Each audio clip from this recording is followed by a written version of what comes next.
Sir देश में रहकर हमारे देश का खाते हैं और हमारे देश में रह रहे हैं और भारत माता की जय बोलने से इनको आपत्ति इतना क्यों रहती है? आप पूरे विश्व में कहीं भी चले जाइए, किसी भी देश में चले जाइए, अपने देश के लिए जीवन कुर्बान करते हैं लोग। लेकिन भारत में क्या है कि यहाँ पर एक ऐसा एजेंडा चला रखा है लोगों ने कि वो बटे हुए हैं चीज़ों में, वो हमेशा से भारत का विरोध ज़रूर करते हैं। लेकिन मैं बार-बार इस बात को दोहराता हूँ कि आप अगर उनको सबक सिखाना चाहते हैं, तो आप यूनाइटेड होइए, सामूहिक रूप से उनका विरोध करिए और जहाँ भी आपको दिखाई दें, तो उनको करारा तमाचा उनके चेहरे पर लगना चाहिए ताकि उनको सबक मिले, एक उनके लिए लेसन होना चाहिए। सर कुछ जगह भारत की बात की जा रही है, कुछ जगह इंडिया की बात की जा रही है, दोनों तो सेम है, वर्ल्ड एक ही है। उसके बाद फिर इसको अलग अलग क्यों बांटा जा रहा है? जैसे विपक्ष बोलता है कि हम इंडिया तैयार कर रहे हैं और हम अपने जितने भी देशवासी हैं इनको मैं इंडिया की तरफ ले जाऊंगा और बोलते हैं भारत। तो इसमें दोनों में फर्क क्या है? नमस्कार साथियों, आप सभी लोगों का हमारा प्रदेश न्यूज में बहुत बहुत स्वागत है। आज हमारी मौजूदगी नोएडा सेक्टर 63 में है और हमारे सेक्टर 63 में मौजूदगी है और हमारे पीछे देख सकते हैं तमाम युवा हैं और आज मैं इनसे चर्चा करूंगा। आजकल बहुत ज्यादा चल रहा है कि तमाम जगह मीटिंग वगैरह हो रही है, कांग्रेस और अन्य जो पार्टियां विपक्ष की और बीजेपी की तरफ से अलग अलग जगह से मीटिंग चल रही है। कुछ लोग बोलते हैं कि हम भारत चाहिए, कुछ लोग बोलते हैं इंडिया का एक गठबंधन बनाया जाए।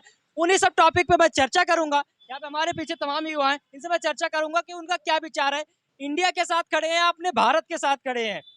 सर देखिए, आज भारत के जो विरोध करने वाले लोग हैं, उनके लिए एक करारा तमाचा ये है कि भारत हमारी आत्मा है। भारत सिर्फ एक देश नहीं है, ये एक आत्मा है और आपने एक लाइन सुनी होगी, जम्बू द्वीपे भारत खंडे आर्य व्रते। इस लाइन का मतलब ही ये होता है कि भारत अपने आप में विश्वव्यापी एक सिर्फ एक धरती का एक टुकड़ा नहीं है, वो अपने आप में बहुत बड़ी चीज़ है।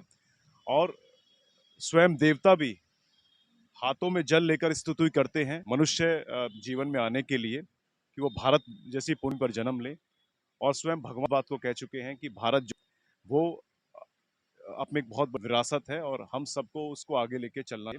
लेकिन समस्या ये है कि हमेशा से कुछ लोगों का ऐसा एजेंडा रहा है कि वो हमेशा से भारत का विरोध कर रहे हैं। और जब ब्रिटिश शासन था यहाँ पर, तो उन्होंने ब्रिटिश शासन के दौरान उन्होंने इंडिया को सर्वोपरि रखा। लेकिन आप देखेंगे कि भारत जो है वो हमेशा से हर चीज में, चाहे का संविधान आकर देख लीजिए, में भी भारत हो। लेकिन दुर्भाग्य का है कि लोग इसको समझ नहीं पा रहे। भारत जीवन है और जीवन से ही भारत है। और उनके करारा तमाचा ये होगा, आज हम लोग खड़े हुए हैं यहाँ कि हम लोग स्वर में एक साथ भारत के समर्थन लोग आवाज उठा रहे हैं। और जो हमने सोचा था लोग कि एक ना एक दिन ऐसा आएगा कि भारत विश्व गुरु बनेगा, तो वो कहीं ना कहीं उसकी तरफ अग्रसर और हम लोग बढ़ भी रहे हैं। भारत विश्व गुरु की तरफ बढ़ तो रहा है, लेकिन अभी एक सपा की तरफ से एक बयान आया था।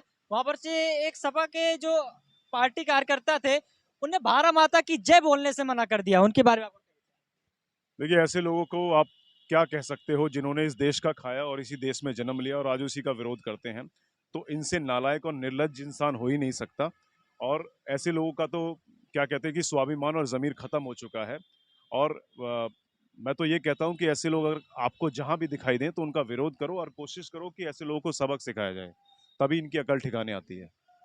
सर देश में रहकर हमारे देश का खाते हैं और हमारे देश में रह रहे हैं और भारत माता की जय बोलने से इनको आपत्ति इतना क्यों रहती है? आप पूरे विश्व में कहीं भी चले जाइए, किसी भी देश में चले जाइए, अपने देश के लिए जीवन कुर्बान करते हैं लोग। लेकिन भारत में क्या है कि यहाँ पर एक ऐसा एजेंडा चला रखा है लोगों ने कि वो बटे हुए हैं चीज़ों में, वो हमेशा से भारत का विरोध ज़रूर करते हैं।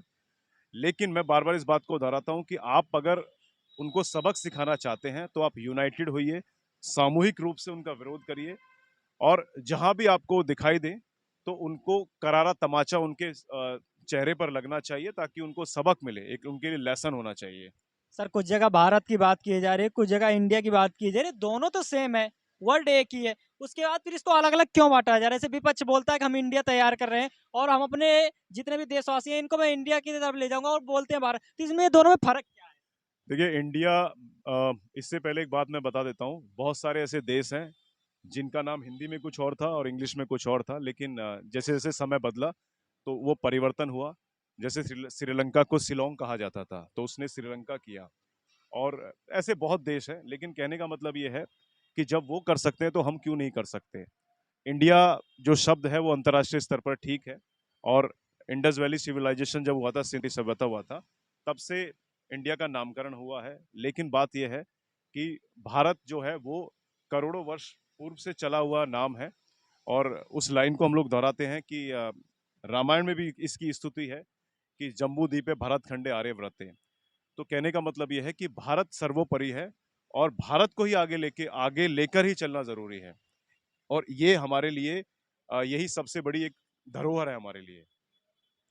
अच्छा, कि ऐसे मैं पूछना चाहूंगा आपसे कि जो भारत माता की जय नहीं लगाते हैं उनके बारे में आप क्या कहेंगे?